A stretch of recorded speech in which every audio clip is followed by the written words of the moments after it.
Salesforce stock has absolutely been destroyed, down about 20%, near 20% on slower growth, disappointment in earnings in the latest quarter, revenue growth, and the future prospects.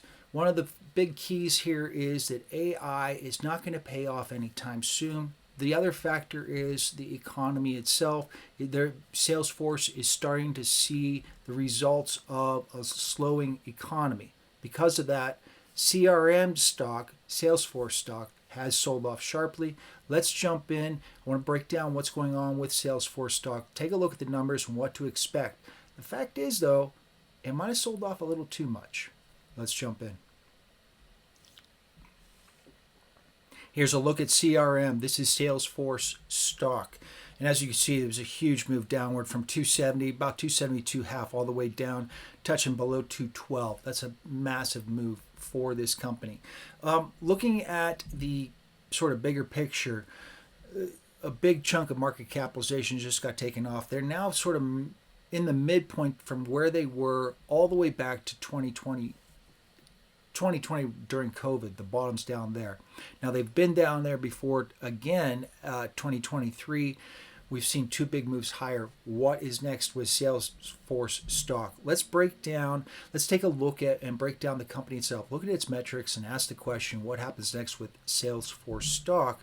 Assets 96.1, cash and short-term investment 17.6, liabilities 36, giving 59 billion in total equity. Shares, not very many shares, 970 million, with the $200 that gives a market capitalization of a little over 208 billion. Cash on hand, less cash on hand plus the market capitalization and liabilities. You're looking at the enterprise value of 227. Price to earnings multiple, 48.34. Here's the thing, that's still a little expensive.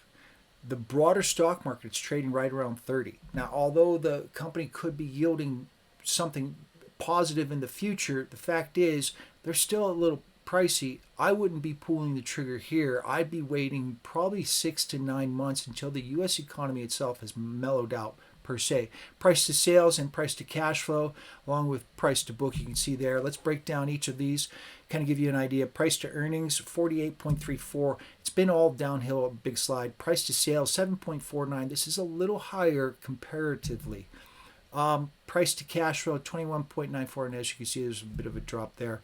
And then price to book at 4.42. Now, return on assets, 48.3%, return on equity, and return on capital. These are some numbers that are important because if you lend these folks your money, what could they do with it? And as you can see, here's some numbers here, and let's see what they've been doing over the course of the past several quarters. It's a continual move higher and a continual improvement. This is important because they do invest in AI. They will, if they're consistent, get the returns that the market's looking for. But they're just not seeing it right now. And this, for me, is kind of the story for AI stocks, broadly speaking. I've said this in multiple videos. Sure, you need to buy those NVIDIA cards right now. But if you're a service-related company, you're not necessarily going to be making bank up front right away. It's going to take a long time before we start to see that kind of ease into these companies using AI as sort of a foundation. A lot of companies are not seeing the results that they've been hoping for. I expect these service-related companies to get there. But for right now, this story is all about NVIDIA building the infrastructure. Okay, but at the same time, NVIDIA, once everybody buys those cards, NVIDIA stock's going to be tapping out as well, even though they continue to surge higher and higher. You're going to have to kind of keep that in mind. Return on an equity, again, another move higher and higher. These guys, Salesforce does perform well and continually improving. And then, of course, return on invested capital. All right, taking a look at quarterly revenue, a little lower than they had expected, but it was really the future that they're looking at, the market itself looking at when it comes to Salesforce stock. Projected revenues where I look, and this had to be the 34.8 for 2024, and then the 2025 projections 38.6 was revised lower which is one of the reasons why Salesforce stock has fallen as much as it has. Looking at net margins, 16.79% for the quarter. This is pretty solid.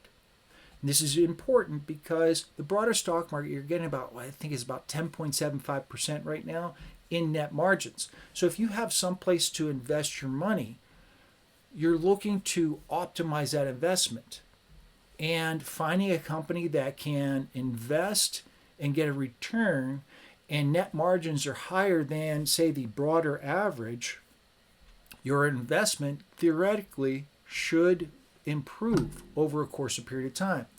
But I think with Salesforce stock, there's more downside over the course of a long period of time, and then it becomes a value investment based on these factors, but there's still some weight on the shoulders. Earnings per share, 2024, you're looking at 9.89, and then 2025, 11.07. We've just printed Q1, so I took 2, 3, 4, then Q1 2025 to bring in the projections for CRM stock with a price of about $215. You can see the yield, 4.67%. All right, the U.S. 10-year Treasury yield's at 4.5%. I had said before that Salesforce stock, and I have a couple videos up here, was overpriced. And it came down. I didn't predict that they would have lower revenue. I just said it's overvalued. That on a relative basis, you could invest elsewhere and have less risk and a better return.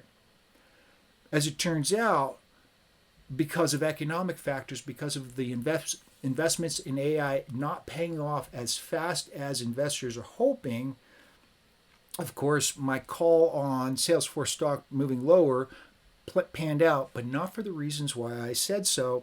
Okay, but I'll take it anyway. Regardless, the U.S. 10-year Treasury is still kind of the safest investment you can get in right now, because at this point, we're looking at the Federal Reserve eventually lowering interest rates. All right, if the yield's trading at 4.5% and all of a sudden the Federal Reserve needs to drop interest rates to say 2.75, 3.25, if you're holding Treasuries at 4.5% yield, you've got money, because someone else can only pay and get the 3%. You're getting 50% more than that. These treasuries right now are going to be worth more. This is why I'm buying TLT stock, which is the price for treasuries. They will go higher.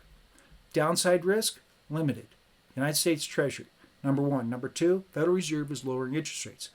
Given that, comparing that to CRM stock, Salesforce stock, the economy, because the Federal Reserve has kept interest rates as high as it is going to be, the economy itself is going to be contracting somewhat.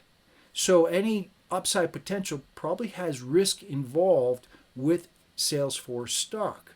We just saw a huge move downward. I don't expect this thing to be bouncing straight back upward. Not right now, not yet. But at the same time, 4.679% yield certainly does outperform the 10-year. So should we see the stock market decline more, Salesforce stock, of course, will move lower. Then all of a sudden you're starting to look at the opportunity of, well, this is a company that continues to increase revenues, continues to increase earnings per share, and does so with net margins that are higher than the broader average. Investment later on down the road on a pretty decent dip, maybe down to, say, 150, 125, maybe 175, Salesforce stock might be a solid buy at that point after the economy sort of is done with its contraction because of higher interest rates. For myself, TLT stock. This is the ETF versus the U.S. 10-year treasuries or 20 and the 30-year treasuries. When the Federal Reserve lowers those interest rates, TLT stock will move upward. It's very limited risk at this point in my book, and this is what I'm doing.